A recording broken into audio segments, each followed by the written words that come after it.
ပေးနေတဲ့ညီကိုတို့ရေအစင်ပြေကြရဲ့လားအစင်ပြေသွားပြီကဲကျွန်တော်တို့ချိုးပြီရဟိုဘက်ကအိမ်တော့ချိုးပြီရနော်စီးရကုန်တော့မနော်တောင်ကျုပ်ပေါင်ကျုပ်မနော်တောင်ကျုပ်ပေါင်ကျုပ်ရှုံးတောင်ကျုပ်ပေါင်တိုင်ကြလားအားချင်းရောအမရောအမခွေးရမှာခွေးရောချင်းရောချင်းဝါသနာရှင်ညီကိုအားလုံးကိုမြမချင်းလုံး YouTube Channel မှာတဖန်လိုက်လဲစွာကြိုဆိုလိုက်ပါတယ်ခင်ဗျာဒီကနေ့မှာတော့မြန်မာနိုင်ငံပိုက်ကျော်ချင်းနိုင်ငံကိုစားပြုလက်ရွေးစင်ကစားသမားလည်းဖြစ်နိုင်ငံကျော်ကြီးစားကစားသမားတွေလည်းဖြစ်တဲ့ရန်ကုန်သားကြီးကိုအာတင်းနဲ့နိုင်ငံကျော်လက်ရွေးစင်ကစားသမားကြီးဖြစ်တဲ့ရွှေဘိုသားကြီးရှိန်လေးနဲ့တက်တစ္ဆလူငယ်ကစားသမားများဖြစ်တဲ့တမုတ်ဆိုးရွာကညီငယ်၃ယောက်တို့တမုတ်ဆိုးအိမ်ကွင်းကြီးမှာတီးလိုက်တဲ့အထူးတီပွဲကြီးကိုပြန်လည်တင်ဆက်ပေးလိုက်သည်မို့အဆုံးထိနားဆင်အားပေးသွားခဲ့ကြပါအောင်ခင်ဗျာချင်းဝါသနာရှင်ညီကိုအားလုံးကိုလည်းမြမချင်းလုံး YouTube Channel မှာအထူးပင်ကျေးဇူးတင်ရှိပါတယ်ခင်ဗျာ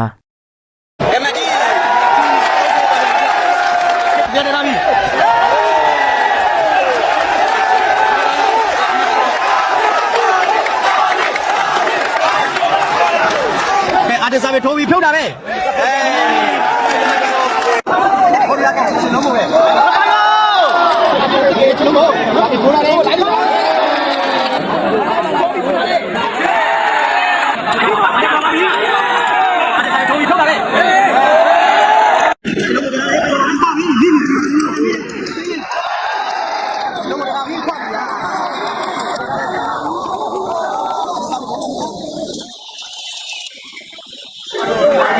နော်အိမ်ပြူနာပြီးရင်တော့ပြရမယ်နော်ကဲဝက်ဆန်ကြနော်ဒီထိုးလာပြီချလုံးမို့ချက်လီကောင်းလေညီငယ်လေးချက်လီချလုံးမို့ရဲ့ချက်လီရဲ့တွေ့တိုင်းကတော့အင်တမ်းမှာချလုံးမို့ညီငယ်လေးဆိုပြီးထိုးတယ်ဆိုပြီးထိုးရတယ်ပြရတယ်မချိုးလေးဦးလားကဲကျွန်တော်လည်းလက်တော့ပါဒီဆိုပြီးထိုးလိုက်ကြနော်မကြီးကောင်းရဲ့ဌာနလေး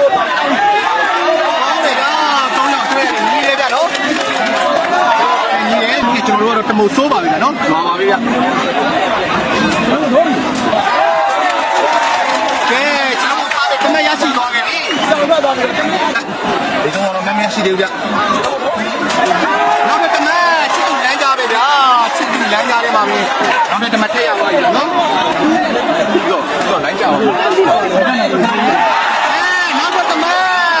မထည့်ကြ။ကျွန်တော်ရဲ့စာပေတွေကတော့ဒီလုံးလုံးနေကြပြီဗျာ။အောင်နေတာပြရတယ်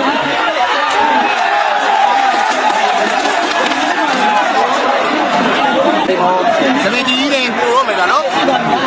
ဒီခုဒီထိုးရတယ်။ပေါင်းနေဗျာ။ချက်ကြီးကြီးပေါင်းပါနေဗျာနော်။ငယ်ချစ်တဲ့ငယ်လေးချစ်လို့မရစာပေကိုကြည့်ရမယ်ဗျာနော်။ထိုးပြီ။ထိုးရတယ်။ချိန်လေးပေါက်ရတယ်။အပြင်နာတယ်။ချိန်လေးနဲ့မြင်ပါပြီ။ချက်ကြီး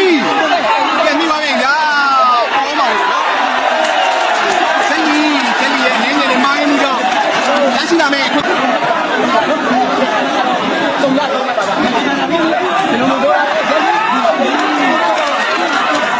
ခွေးရတော့အချိန်နေပြီလားနော်တကယ်ကိုအချိန်နေပြီဗျ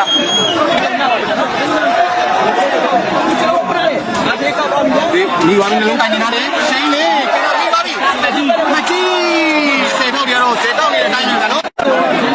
ဂျယ်လီစေကြီးနေရဒီတစ်ခေတ်ကြီးပဲဗျာနော်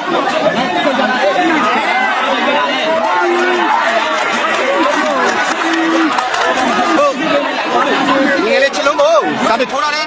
ဘယ်လိုင်းထဲမှာပေါင်းလိုက်တာဗျာဒီလည်းလေးကျွန်တော်တို့ပေါင်းပါနေတယ်နော်ဘယ်လိုင်းထဲမှာဗျာဒီစာပေကတော့လေးလုံးတီးတီးရှိခဲ့ပြီဗျာနော်ထပ်တော့ဘူးလားပါတယ်ဗျာပေါင်းပါနေတယ်နော်ဒီလည်းလေးကျွန်တော်တို့ရဲ့ဘယ်လိုင်းဒီတာမှုစကေးရတော့တကယ်မှအင်မတန်မှအားရဆရာပါပဲဗျာနော်ကဲကျွန်တော်ပြောခဲ့သလိုပဲမောင်ဆိုးရဲ့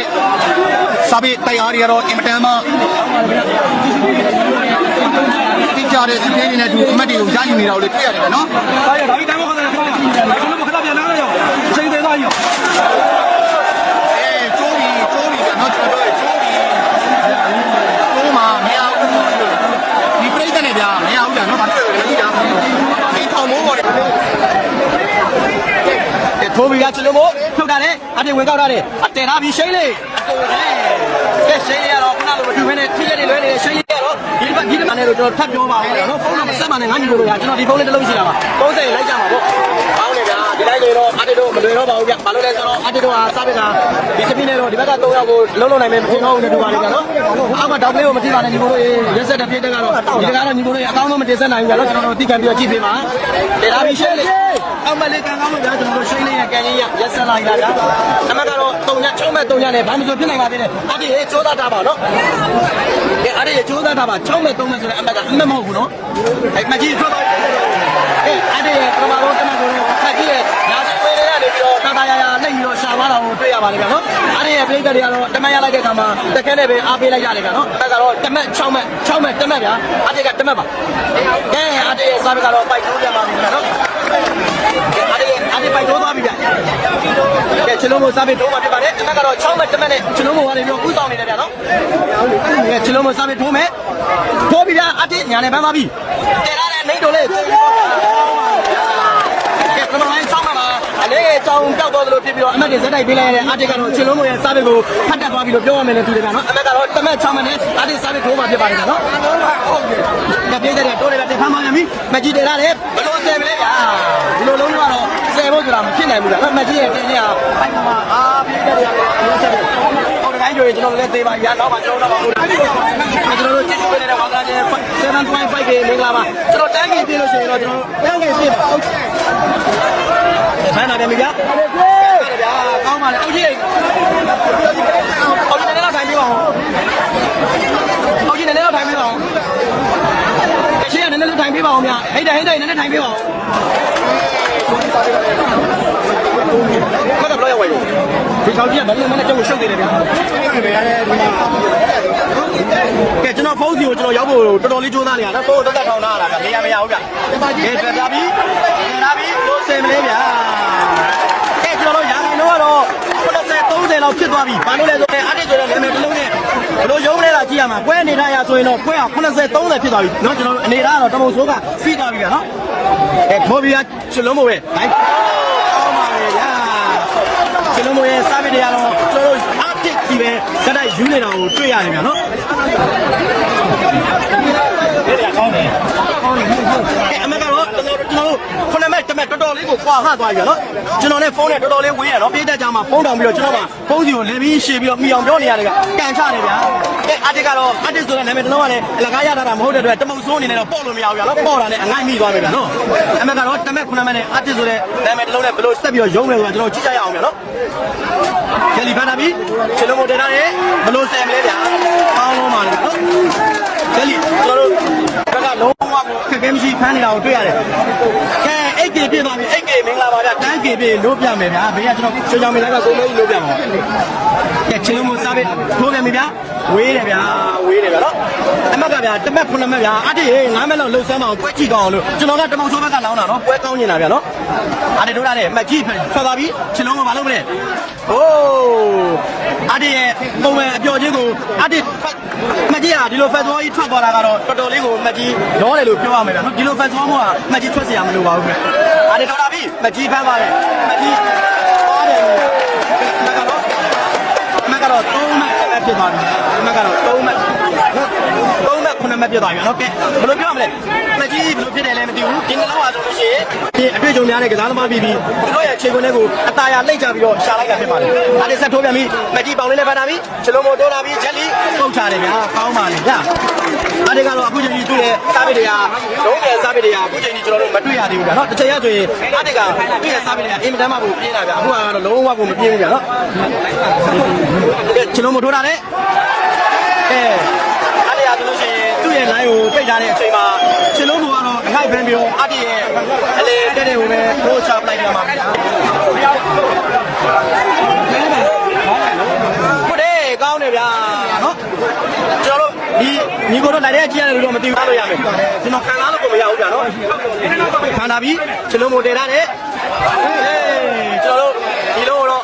့ကိုယ့်ရဲ့နောက်မှာဝေးသွားတာကိုတွေ့ရတယ်ဗျာနော်ချက်လီကတော့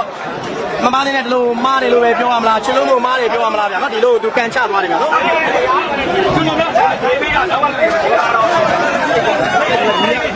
ထိုးပြီဗျာအတေထိုးတာလေဂျယ်လီဖန်လာပြီဂျယ်လီကောင်းနေလိုက်တယ်ဂျယ်လီပဲပုတ်ချပြီးသွားပြီကဲဗျာတော့ကျွန်တော်ဂျယ်လီထိုးလိုက်တဲ့ဂျယ်လီရဲ့ပုတ်ချင်းအတေရဲ့ခြေကိုလည်းမိပြီကိုအောင်းမိတာဗျာကဲပွဲကောင်းနေတာကျွန်တော်ကတပုတ်စိုးကနောင်တာဗျာနိုင်တော့နိုင်ကျင်တယ်ဒါပေမဲ့ပွဲကောင်းမှဖြစ်မယ်နော်ညီတို့ကြည့်ရတယ်လို့တန်အောင်လို့ပါနော်အမကတော့8မှတ်4မှတ်ပါဗျာနော်8မှတ်4မှတ်ကောင်းတယ်ဗျာ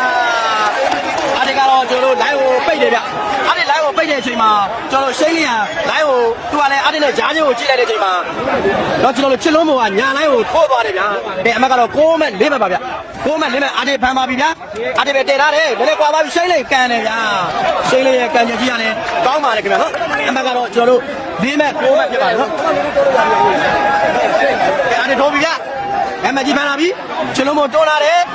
ဘလို့ဆယ်မလဲဗျာကောင်းပါတယ်ဗျာနော်မကြီးရဲ့နောက်ကိုနောက်ကြီးထွက်သွားတဲ့ဖက်ဘောကတီချင်းနေတယ်ဗျချလုံးဘောကလည်းအမှန်ရှိပိုက်ပေါ်တင်ပေးထားတဲ့ကမှာချက်လီကလည်းပုတ်ချလိုက်တယ်ဗျာနော်အမှန်ကတော့ကျွန်တော်တို့9မှတ်4မှတ်ပါပဲခင်ဗျချလုံးဘောထွက်လာပြီရှိန်လေးဖမ်းလာတယ်အတေတဲလာပြီဘလို့ဆယ်မလဲဗျာသေပြီပေါ့နော်ကောင်းပါတယ်ဗျာကျွန်တော်ကဲအတေကတော့အခုချိန်ကြီးအမှန်သာနေနေတာတီတီငိမ့်ငိမ့်နဲ့သူဘလို့ရှာမလဲဆိုတာကိုသူအကောင်းဆုံးရှာပွေးနေတယ်ဗျာကဲဖမ်းလာပြီမကြီးတယ်ပေါင်လေးနဲ့ဖမ်းတယ်ခြေကိုလေးနဲ့တဲသွားခွန်းတီးပဲခရိုကန်ပြီကောင်းတယ်ဗျာချက်လီကတော့ဒီနေ့ကတော့ခရိုနှလုံးကန်သွားပြီဗျာနော်ပထမခရိုတစ်လုံးဟာဝေးသွားပြီပဲဒီလုံးကတော့ကျွန်တော်တို့ခြေကိုလေးမှာဘေးဆင်သွားတယ်9မှတ်4မှတ်ဗျာကဲပွဲကောင်းနေတဲ့ပွဲပြီပဲအတေနည်းနည်းကြိုးစားထားပါအတေနော်ပို့တာပြီဟိုးကောင်းနေဗျာချက်လီကတော့ညာလိုက်ကိုတွန်းလိုက်ဘယ်လိုက်ကိုတွန်းလိုက်အလဲကိုတွန်းလိုက်ပို့လိုက်တယ်ကျွန်တော်ကတော့သူကတော့ဘာသာသုံးကိုသူအမက်ရှာနေတယ်ဗျာကဲအတေဒီဘလို့ရှာမလဲကျွန်တော်စောင့်ကြည့်မယ်ဗျာကဲအတေရှာတော့ပါအတေဖြောက်ချပြီဂျယ်လီဖန်လာပြီဂျယ်လီကဲပြီးပါပြီရှိန်လေးကောင်းနေတယ်ကန်ချတယ်ဗျာကောင်းပါတယ်ဗျာပွဲကတော့9မှတ်9မှတ်ဖြစ်သွားပြီဗျာနော်။ဘာရေးတဘာရေးအတွေ့အကြုံများလာတဲ့အတေဟာပွဲတစ်ပွဲကိုအလွယ်တကူတော့ရှုံးသွားမှာမဟုတ်ဗျာနော်။ကဲဒီလိုကတော့အတေဆိုတဲ့အတာချက်သိမ်းတာစရာကောင်းစူးစူးညံညံနဲ့ကျွန်တော်ဝိုင်းပြီးတော့အားပေးနေရတာကိုတွေ့ရတယ်ဗျာ။ကဲခေါင်းကြောက်ချင်တာ။မပြောင်းဝင်မလို့လည်းဗျာအဲ့ကောင်နော်။ဒီညံညံနဲ့ချင်းကောင်းပါလေဗျာ။ဘယ်လိုဖြစ်သွားမှတော့မသိလိုက်ဗျာကျွန်တော်ဝိုင်းနေရတော့ဟုတ်အမလေးပွဲလည်းမြန်ပြီးပါမယ်ဗျာကျွန်တော်ပို့တာပြန်ပြီအော်ဒီလိုကြားလိုက်တော့ပေးရမှာဗျာနော်အမတ်တော်ဘယ်တော့ရောက်သွားရင်လည်းမပြောစိတ်တင်ညစ်တာဗျာကဲညီတို့ရေးတနေ့လေးတော့တရားနဲ့တရားအဆင်ပြေပြေလေးအားပေးကြပါဦးဗျကဲအားတစားပေးထိုးမယ်ဗျာနော်ထိုးမယ်ဗျာထိုးပြီဂျယ်လီကောင်းလိုက်ပါပါပြီမကြီးကောင်းလိုက်တယ်ခွာပြီမိတယ်အော်ကောင်းလိုက်တဲ့အတေရဲ့ဂျယ်လီရဲ့ပုတ်ချင်းကိုတော့နေရာယူမှန်ကန်ကန်နဲ့အတေဟာခြေပြားနဲ့ညှိပြီးတော့တို့ခြေပြားနဲ့ခက်တဲ့နေရာမှာတော့ဘေးထွက်သွားတယ်ဗျာနော်အမကတော့9-5ပါခင်ဗျာနော်9မှတ်5မှတ်ပါချလုံးမထိုးတာပြီအတေဖမ်းလာတယ်ဘလို့ဆယ်မလဲဗျာဟာမိတယ်အပြန်မိတယ်အိုးကောင်းတယ်ဗျာချင်းလေးရဲ့ကန်ချင်းကိုတော့ခြေထောက်တင်းတင်းလေးနဲ့ပြင်နေလာတဲ့မှတ်ကြီးကတော့ဘရိတ်တက်ပြီးတော့ဖမ်းလာတာကိုကျွန်တော်ဂျယ်လီရဲ့ညာလိုက်ကိုထွက်သွားတယ်ဗျာအမကတော့ကျွန်တော်တို့9မှတ်9မှတ်နဲ့မှဖြစ်ပါလေဗျာအမကြီး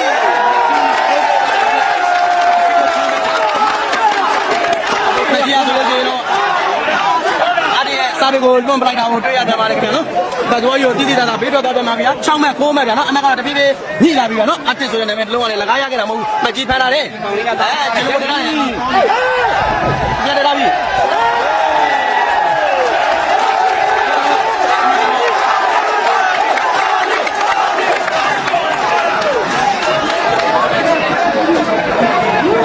9မှတ်9မှတ်ဗျာ2မှတ်ပဲကွာတော့လေဗျာအကြည့်လို့ကောင်းပြီဗျာ9မှတ်9မှတ်နဲ့ဗျာ9မှတ်9မှတ်ပါဆယ်လာနိုင်ပါဗျာ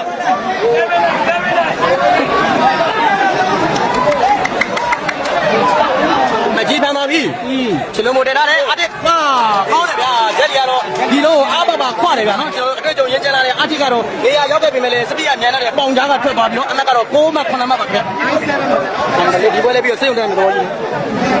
ချလုံးမထိုးတာတဲ့ရှိန်လေးဟဲ့လားကျွန်တော်ရှိန်လေးဒီကိုချလုံးမကစောက်ပြီးလက်ထိုးခဲ့တယ်ဗျာနော်ထိုးခဲ့တဲ့နေရာမှာရှိန်လေးကြီးရတယ်ပြီးတော့ခေါင်းပေါ်နေတက်မဲ့ပေးလိုက်ရတဲ့10မှတ်9မှတ်ဖြစ်သွားပြီဗျာဟွာဟာတန်းကေပြည့်ပြီဗျာအင်ကြီးချွတ်တော့မယ်ဗျာနော်တန်းကေပြည့်ပြီတန်းကေပြည့်ပြီနို့ပြမယ်ဗျာဒီချလုံးမစောက်ပြီးထိုးမယ်ခင်ဗျာနော်ချလုံးမပူတာလေအားတင်လိုက်တယ်ဗျာဘလို့ဆယ်မလဲဗျာခံပြီဟာမိသွားပြီမကြည့်လိုက်တယ်မမားတယ်ဗျာပြချထားတယ်အချိန်လေးဖတ်တာပြီအားတင်လာတယ်ကောင်းတယ်ဗျာဒီနေ့ကဲဒီနေ့ကတော့ကျွန်တော်တို့အထင်ပြောတာမဟုတ်ဘူးအမြင်ပြောတာမဟုတ်ဘူးတော့ကျွန်တော်တို့ မက်ကြီးတော့ကြောင်ရောက်နေမက်ကြီးကတော့တပည့်ရင်းမှာကျိုးလာတော့ဗာမက်ကြီးဒီလိုမဖြစ်ရဘူးနော်ကဲဂျယ်လီဖန်လာပြီကဲချလုံးမတည်ထားတယ်ခွာပြီဗျာဂျယ်လီရဲ့ခွာခြင်းတွေကတော့ပိုက်တန်းပေါ်မှာကွက်တိဗျာအမက်ကတော့10မက်9မက်နဲ့ချလုံးကိုဘလို့ရုံးနေကျွန်တော်ကြည့်မယ်ဗျာနော်ချလုံးကိုနာမည်တစ်လုံးကတော့လကားရခဲ့တာမဟုတ်ဘူးနော်ကဲချလုံးကိုထိုးပြီဗျာမမစားပဲပါအားဒီကောင်းတယ်ပဲနဲ့နည်းနည်းပွားပါပြီကောင်းတယ်ဗျာရှိရတော့ဒီလုံးကိုဘယ်လိုင်းမှာနေရာတိတိကျကျကန်ခဲ့တယ်ဗျာ၃ယောက်ကအလဲမှာပိတ်ဆဲနေတဲ့နေရာမှာဘယ်လိုင်းကိုကန်ချသွားတယ်ရှိရကောင်းပါတယ်ဗျအမကတော့9မက်10မက်နဲ့အားဒီစားပဲထိုးမယ်ဗျာနော်ဂျယ်လီဘန်နာနဲ့ချလုံးမတင်လာပြီတောက်တယ်ဗျာအားဒီရဲ့ပါမီဂျယ်လီရဲ့နေရာတွေကိုမှန်မှန်ကန်ကန်တော့လိုက်ပြီးတော့ဆဲနိုင်တယ်ဗျာမတက်မဲ့တာမတက်နေတာနော်ညီတို့တွေပွဲကောင်းပါတယ်ဗျာနော်အမကတော့ကျွန်တော်တို့10မက်9မက်ပါခင်ဗျချိန်လေ7မက်9မက်နဲ့ကျွန်တော်တို့ချလုံးမို့စပစ်ထိုးမှာဖြစ်ပါတယ်ချလုံးမို့ပုတ်ထားတယ်အားထိလိုက်တာပြီအားထိပဲတင်ထားတယ်ဘယ်လိုဆယ်မလဲဗျာကောင်းပါတယ်ဗျာအားထိကတော့ရက်ဆက်ပါတယ်ဗျာနော်သူများတွေပြောတယ်အားထိကတော့လေးသွားပြီပုတ်ချင်းနေမလိုက်နိုင်တော့ဘူးဆိုတဲ့စကားကြီးကတော့ပြောင်းပြန်ဖြစ်သွားပြီဗျာနော်တကယ်လိုက်နိုင်ပါသေးတယ်အားထိတော့ပုတ်ချင်းတွေရောဖမ်းချင်းတွေရောကောင်းနေသေးတာကိုတွေ့ရတယ်ဗျာအမကတော့9မက်7မက်ပါပဲဖြုတ်ချသွားပြီဂျယ်လီအမကတော့အော်လိုက်တာတယ်ဗျာတော့ကန်ကြမင်းခိုင်းနေဒါတော့မင်းတို့ကဘာတိုင်းတားတယ်နော်တို့တယ်လေဒုက္ခမသေးလာပါဘူးဗျကဲတော်တော်လေးဝေးသွားတာကိုတွေ့ရတယ်ဗျာဒါပဲကိုအားနဲ့အင်းနဲ့မြိုက်ပဲနဲ့ပုံမှန်လေးနဲ့ပဲရိုက်ပြီးတော့ရှားနေတာကိုတွေ့ရတယ်ဗျာနော်ကဲချလုံးမစားပဲထိုးပဲဗျာအမကတော့7မက်8မက်ပါဗျာချလုံးမက7မက်အားတစ်က8မက်ပါခင်ဗျထိုးပြီကဲဓာချင်းကြီးလားတို့ချလုံးမကဆိုလို့ရှိရင်တော့တဘာရဲ့ဝါရဲ့အားတစ်ကိုတော့မျက်စိလေအောင်ထိုးနိုင်ခဲ့ပြီဗျာအားတစ်ရဆိုလို့ရှိရင်လိုင်းကိုပြစ်ခဲ့တယ်ဗျာချလုံးမကလိုင်းကိုပြပြီးတော့လေကိုထိုးချသွားတာချလုံးကိုတကယ်ကောင်းပါလေအမကတော့7မက်8မက်ပါခင်ဗျတော်ကောင်းနေဗျာနော်ဒီလုံးကတော့ချလုံးဘောကဘယ်လိုင်းကိုပြပြီးတော့ဘယ်လိုင်းကိုထိုးတယ်အာတစ်ကလည်းဘယ်လိုင်းကို ready ရောက်နေတယ်ဗျာနော်တကယ်လည်းဝင်လည်းမရနိုင်ဘူးဗျာအာတစ်ကနေရာရောက်ပြီးသားဖြစ်ပါတယ်ကဲအာတစ်ဘလို့ရှာမလဲကြည့်မယ်ဗျာအာတစ်ရှာလာပြီထိုးပြီပေါင်မကြည့်ပေါင်လေးနဲ့ပဲထားတယ်ခွန်လာပြီဘလို့ဆယ်မလဲဗျာဂျယ်လီရဲ့ပုတ်ချင်းတွေကတော့ဒီနေ့ဟာခြေပွဲတကပွဲဆော့လာတဲ့နေရာမှာနေရာယူမှန်ကန်လာတဲ့အာတစ်နဲ့ရှိလေးရဲ့ခြေကုန်လေးတော့ထိပြီးတော့မတက်ဘူးဖြစ်နေတယ်ဗျာနော်ကဲချလုံးဘောဘလို့ရှာမလဲကျွန်တော်တို့ကြည့်ရအောင်ဗျာနော်ဘလို့ရှာမလဲကဲချလုံးဘောထိုးပြီကြားရင်အာရှိလေးထွက်ပါပြီသူပါသူပဲလိုက်တယ်လေကိုတင်မို့တော့မပေးလိုက်ရပြန်ပြီဗျာ။ရှိလေးစီရလေးပဲဖက်ဆုံးဟာနောက်တစ်ပတ်ဂျိုင်းထွက်သွားပြီးတော့12မက်12ဟောင်းလို့လား13မက်ရောက်သေးပါဘူး။ရောက်ပါပြီလား13မက်10မက်ဖြစ်သွားပြီဗျာ။နော်ကဲဒီတမက်ရရင်တော့ထမင်းသားလက်မက်ရတော့မယ်ဗျာ။ကဲရှိလေးဖမ်းတာတဲ့။အတစ်လိုက်တယ်တာနဲ့ဘလို့ဆယ်မလဲဗျာ။မိသေးတယ်ဗျာ။ဒါကိုနော်။ကဲကျွန်တော်တို့10မက်13မက်ကြောက်စရာကြီးဗျာ။မကြီးရလဲပြန်လဲကောင်းမွန်လာပြီဖြစ်တဲ့အတွက်ကြောင့်မလို့နော်ကျွန်တော်တို့ကြောက်စရာကြီးပါပဲဗျာနော်။ကဲကြည့်ရှုပေးနေတဲ့ဝါသာရှင်တန်းကြီးဒီလိုရေးကျေးဇူးထူးတင်ရှိပါလေဗျာနော်။မကြီးစင်ပါပြီ။ဂျယ်လီပိုက်ပေါ်ရောက်ပါပြီ။ကောင်းလိုက်တာဗျာ။ကောင်းပါလေ။မကြီးရဲ့ဖက်တော်ပိတ်သက်ပေါ်ရောက်သွားတာကိုဂျယ်လီဟာဆိုလို့ရှိရင်တော့ခေါင်းလေးဆက်ပြီးတော့တင်လိုက်တာပိုက်ပေါ်မှာတကယ်အမခမ်းပါပဲကောင်းလိုက်တာဗျာ။အမကတော့ကျွန်တော်တို့73မက်8မက်ပါပဲဗျာနော်။8မက်ပါ။ကဲချလုံးကိုဘယ်ဟိုမာယာများမလဲကြည့်မယ်ဗျာနော်။ထိုးပြီပုတ်တယ်။ဟုတ်ပုတ်ချင်းများကဲကောင်းပါလေ။လုံးရဲ့ပုတ်ချင်းအားဆိုလို့ရှိရင်ပိုက်တန်းပေါ်မှာလိမ့်ကနဲ့ဒီဘက်ကိုကျသွားပြီးတော့တမက်ရသွားဗျာတကောင်းလိုက်တာနော်။တရားနဲ့ဒီမလောက်တော့ကိုကောင်းတယ်ချလုံးမစားပဲထိုးမယ်ဗျာအမကတော့ဟုတ်ရောက်သွားပြီဗျာနော်ထိုးပြီရှိန်လေးဖမ်းလာတယ်ဒါလေးဖမ်းလာတယ်အာတေတာပြီကန်ချတယ်ကောင်းပါလေဗျာကောင်းပါလေဗျာနော်ကဲအမကတော့ကျွန်တော်တို့အိတ်ဟုတ်ဖြစ်သွားပြီအမကတော့ရှင်းမဲ့ဟုတ်ဗျာနော်ကဲကျွန်တော်တို့အာတေဘယ်လိုရှာမလဲကျွန်တော်တို့ကြည့်မယ်ဗျာကဲအာတေကြိုးစားတာပါအာတေဖြုတ်ပြန်ပြီဂျယ်လီကိုကောက်တယ်ပြတ်သွားပြီအာတေဖြုတ်ချင်းဘယ်လိုဆယ်မလဲဗျာကောင်းလိုက်တာနော်ကဲဆယ်မဲ့တဘာနဲ့ဝါနဲ့တော့တမက်ရှားသွားတယ်ဗျာဟုတ်ပြီနော်ကဲအာတက်စားပဲထိုးပြီးဖြုတ်တာပဲဆယ်မဖြစ်သွားပြီနော်ကဲပွဲကတော့ကြည့်ကောင်းနေတာဗျာဘယ်သူပဲနိုင်ကျွန်တော်တို့ကတပုံစိုးကလောင်းနေဆိုပြီးပွဲကောင်းတစ်ပွဲတော့ဖြစ်ရှင်ပါလေဗျာနော်ကဲတပုံစိုးကတော့ဖြုတ်ချင်းတိုင်းကိုလဲထွက်နေတာကိုတွေ့ရတယ်ဗျာအာတက်ထိုးပြီးဂျယ်လီကောင်းလေးနဲ့ဖမ်းတာလေချလုံးမို့တင်ထားတယ်ပိုက်ပေါ်မှာပဲခွာပြီးမိပြီပြန်ပြီးလေချိန်လေးခွာတော့ကဲကောင်းလို့လားဗျာဒီလိုကိုရောက်တော့အာတက်ကတော့အမတ်ဘလောက်ပဲနေနေတီတီငိမ့်ငိမ့်နဲ့တကယ်ကိုအာတက်ဆိုတဲ့နာမည်တစ်လုံးတက်လိုက်အောင်တီတီငိမ့်ငိမ့်နဲ့ကစားနေတာတော့တွေ့ရတယ်ဗျာနော်အမတ်ကတော့7မက်14မက်ဗျာပွဲကောင်းတစ်ပွဲဖြစ်ဖို့လိုအပ်တယ်ဗျာနော်ကျွန်တော်တို့ပွဲကောင်းတစ်ပွဲတော့ဖြစ်ပြီအာတက်ဖြုတ်ပြန်ပြီဂျယ်လီလိုက်ကောက်ထားပြီချလုံးမို့တင်ထားပြီခွာပြီဗျာကျွန်တော်တို့ဒီလိုတော့အာတက်ကနေရာယူတော့မမှန်ကန်ခဲ့ဘူးဗျာနော်ဟိုဘက်ကမမှန်ကန်ဘူးဆိုတာလေရှိလေးဘက်ကိုလှည့်ပြီးတော့ပုတ်ချပါလို့ဗျာနော်အာတက်ဘက်ကပုတ်ပြီဆိုရင်ဒီလိုမိသွားနိုင်သေးတယ်ဗျာအမတ်ကတော့14မက် ဘယ်လောက်တော့မသိဘူးဗျ14မဲ့17မဲ့ပါခင်ဗျာနော်ကဲကြည့်ရှုပေးနေတဲ့တန်းကေတော်ညီကောင်များမင်္ဂလာပါဗျအတေးကောင်းတယ်ဗျာရှိန်လေးကမ်းပြီကောင်းတယ်ဗျာရှိန်လေးရဲ့ကန်ရဆိုလို့ရှိရင်ခြေလုံးမွေရဲ့ညာခြေကိုထိပြီးတော့ဒီဘက်ပေါင်ကိုထိသွားတဲ့အတွက်ဒိုင်ကနေပြီးတော့ကယ်ရီတောင်းကယ်ရီဖမ်းထားတဲ့အတွက်ကြောင့်မို့အတေးတို့ဆမ်းပြီးထိုးရမယ်ဗျာနော်ကဲအတေးကြိုးစားပါတယ်အတေးနိုင်ရမည်လေကဲကျွန်တော်ပြောလိုက်ပါပြီဗျာနော်ကဲအတေးစားပြီးထိုးပြန်ပြီဗျာ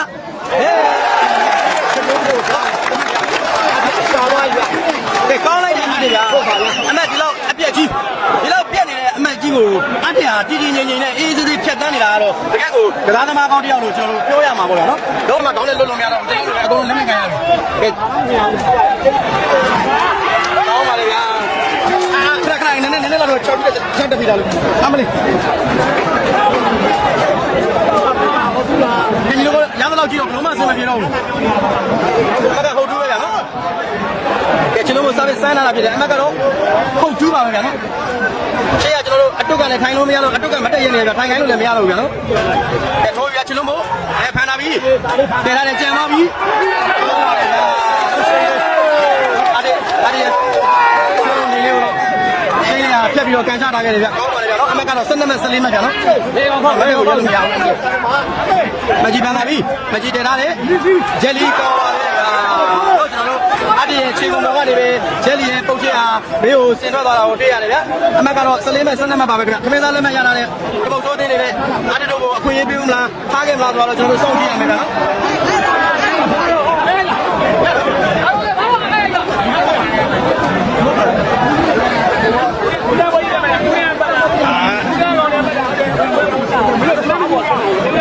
အပေါ်ကအထူးရန်ပုဂ္ဂိုလ်ရဲ့ရေလေးကျလာလိုက်ကြတော့အနည်းမတက်ရပါများနေဘတွန်းရပါနဲ့ဟာ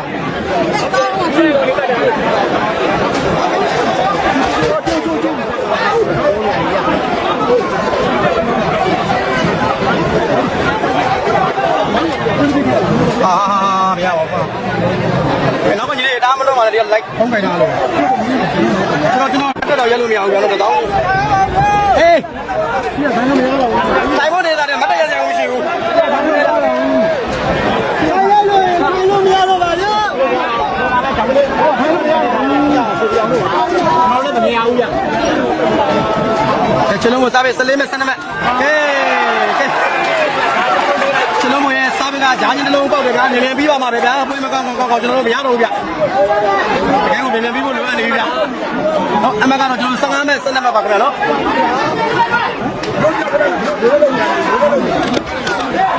ကဲချလုံးမပဲစားပြီးထိုးမယ်ခင်ဗျာနော်အဖန်ပြီးသွားပြီအတစ်တည်ထားတယ်ကန်ချတယ်ကောင်းပါလေဗျာအမကတော့12မဲ့15မဲ့ပါခင်ဗျာအမတ်တွေအများကြီးပြက်နေရနေဒီတော့လဲတော့ပါအမတ်တွေအများကြီးပြက်နေရနေပြီးတော့ကျွန်တော်ဒီလောက်ထိလိုက်နိုင်တာမစိုးပြောရမယ်ဗျာနော်ကြောက်ကြတာပြီးဂျန်လီဝင်ကောက်တယ်ချလုံးမကောင်းနေတယ်လေဖပြီဗျာကောင်းပါလေခင်ဗျာချလုံးမရဲ့ချလုံးဟာပြင်းတဲ့နေရာနေပြီးတော့ခေါင်းနဲ့ဆွဲတင်သွားတာဟာပိုက်ပေါ်မှာကွက်တီပါပဲခင်ဗျာအမကတော့15မဲ့12မဲ့ပါပဲခင်ဗျာโอเคဓမ္မဂျုံလေးတေပွဲကတော့ဒုက္ခတော်တော်ရောက်တယ်ဗျာချလုံးမပို့တာပြီရှိလေးပါသွားပြီဂျန်လီကောင်းတဲ့ကနေပုတ်ချတယ်ကျွန်တော်ချိန်ညာနေစဉ်အတွင်းမှာပဲကျွန်တော်ပြီးသွားခဲ့ပါပြီခင်ဗျာ15မဲ့12မဲ့နဲ့